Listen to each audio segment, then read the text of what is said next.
নমস্কাৰ শিক্ষক শিক্ষয়িত্ৰীসকল আপোনালোকে জানে যে বিটিআৰ অঞ্চলৰ যেটো টেট পৰীক্ষা অনুষ্ঠিত হৈ গ'ল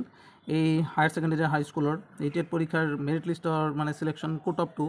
দিছে অলৰেডি কিমান পাৰ্সেন্ট গৈছে কোন সাবজেক্টৰ পিজিটি আৰু জিটিৰ দুটা দিয়া হৈছে মেৰিট লিষ্ট অলৰেডি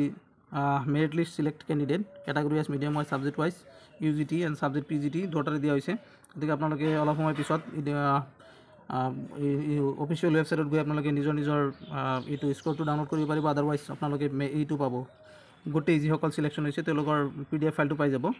তো ইয়াত কিছুমান কথা উল্লেখ কৰিছে কোনো ধৰণৰ ক্লেম কৰিব নোৱাৰিব তাৰ পিছত এটা ডাঙৰ আপডেট দিছে যে ক্যান্ডিডেট হু হেভ বিন সি নম্বৰটো আপোনালোকে চাব candidate who have been selected on merit and obtain BEd degree from outside Assam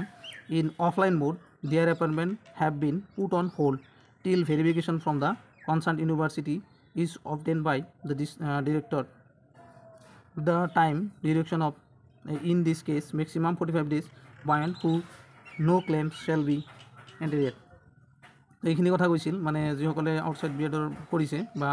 outside কোনোবা ডিগ্ৰী আছে ডিপ্লোমা আছে তো বা গ্ৰেজুৱেশ্যন আছে বা মাষ্টাৰ ডিগ্ৰী থাকিব পাৰে সেইসকলৰ ভেলিড মানে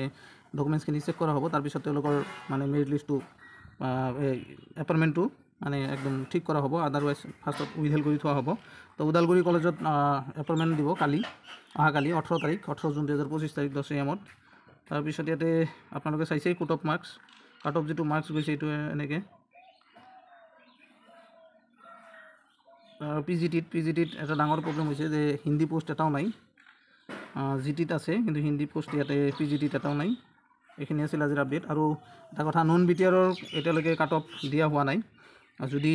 কাট অফ নিদিয়ে তেতিয়াহ'লে ইয়াৰ পৰাই সিলেকশন থাকিব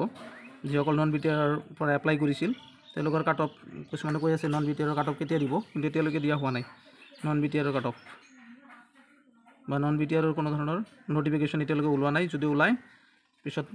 জনোৱা হ'ব ধন্যবাদ।